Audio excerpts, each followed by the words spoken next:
Okay, so this is a sort of channel update for the, what date is it today? The 18th of November. It's very early in the morning for the 18th of November here in Australia, so when you watch this it's maybe some other day, but that's when this information is accurate. And as always, or the same I did last time, I'm going to put this as an annotation across all my videos so that when someone new finds these videos and they are sort of interested in keeping up to date with what I do, they can just click on that and get put to this video and then find out, you know, what's going on in the future and so on, so that they know what they're getting into and what to expect from following this channel. Now, in the last few days I've been doing the Black Ops 2 weapon guides and a small number of other guides for Black Ops 2.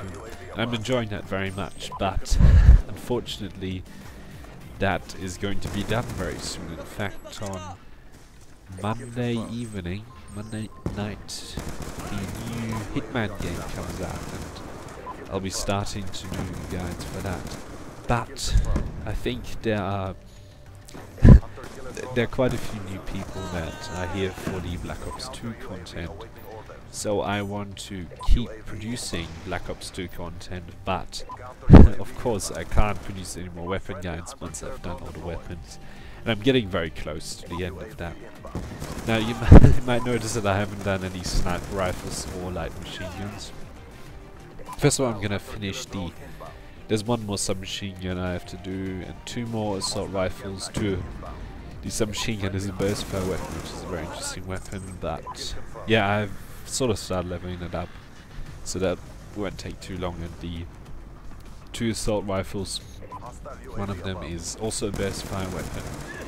It's like the MP16 basically from the previous Call of Duties, and the last one is, I don't know what it's called, but it's that one is an automatic rifle, very similar to the AK-47 from previous Modern Warfare releases.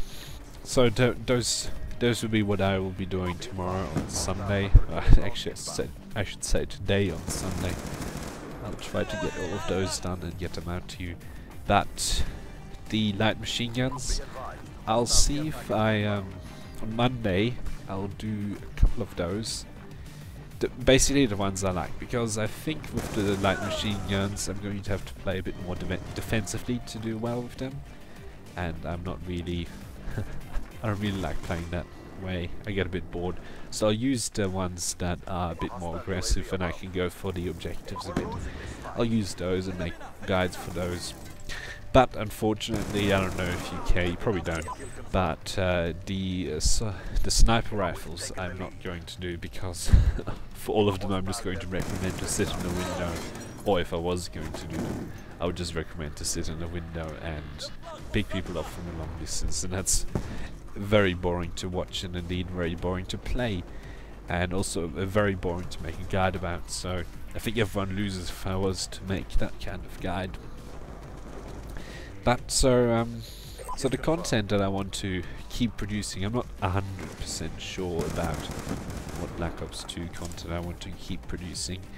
I was thinking maybe something like a Road to Commander would be cool, but I think the problem with that is that I can't guarantee that all the games that I will post, if I were to post a whole Road to Commander, that all the games would be good, that they'd be of good standard. But I'm going to do another Prestige in Black Ops 2 anyway, because, well, you don't get enough unlock tokens, as it turns out, to get everything in the first Prestige. So I don't know how many times you'll have to Prestige, but at least once. Because you keep all the weapons you've unlocked, you don't have to unlock again. And it's actually funny, you can also Prestige your weapons. And when you prestige your character, your weapon rank doesn't go away.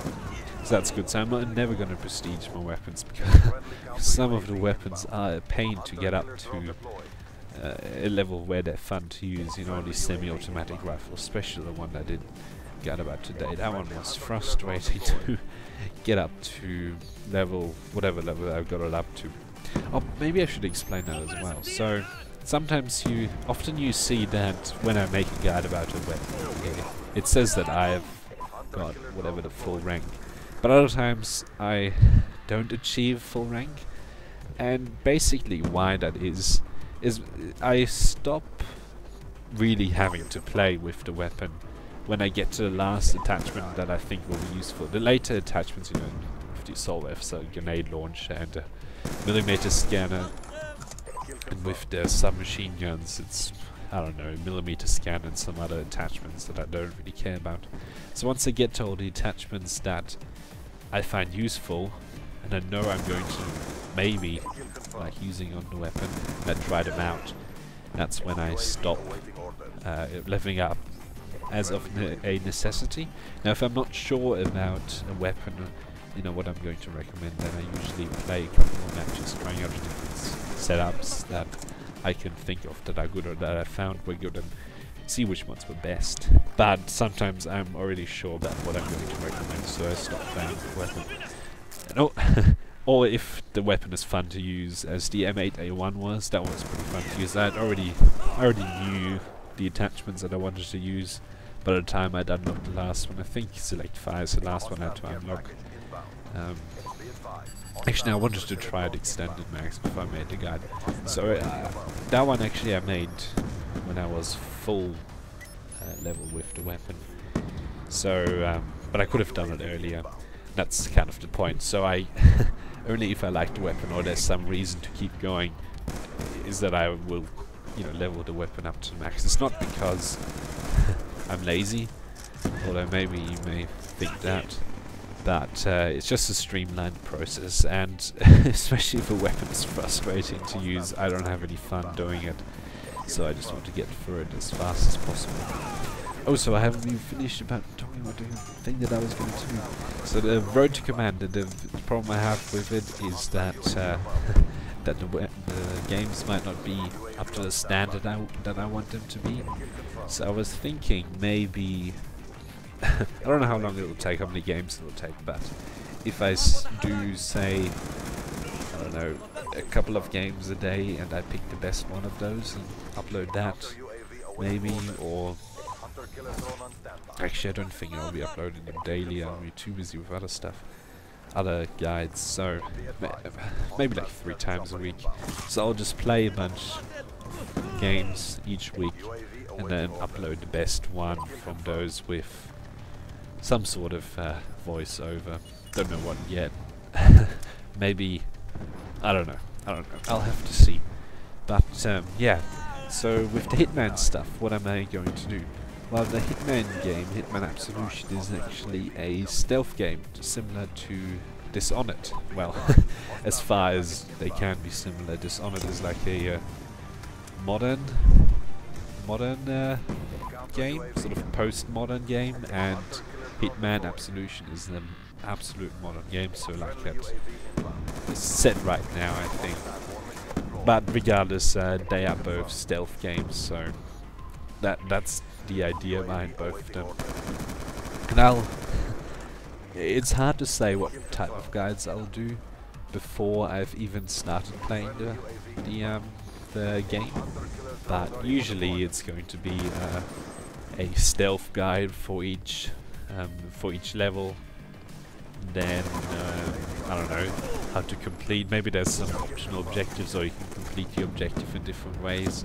I'll do the non-lethal option, or again, I don't know. That's just the way I was doing it with Dishonored. Usually there's some sort of treasure chest or whatever system. Maybe not in Hitman Absolution, but that's often what tends to be most interesting to most people. So that's what I'll tend to do. Actually, from past Hitman games, usually there aren't any of that. It's just straight up stealth combat. You just get your equipment. So I'll probably just do a mission by mission guide for them, completing it on the hardest difficulty.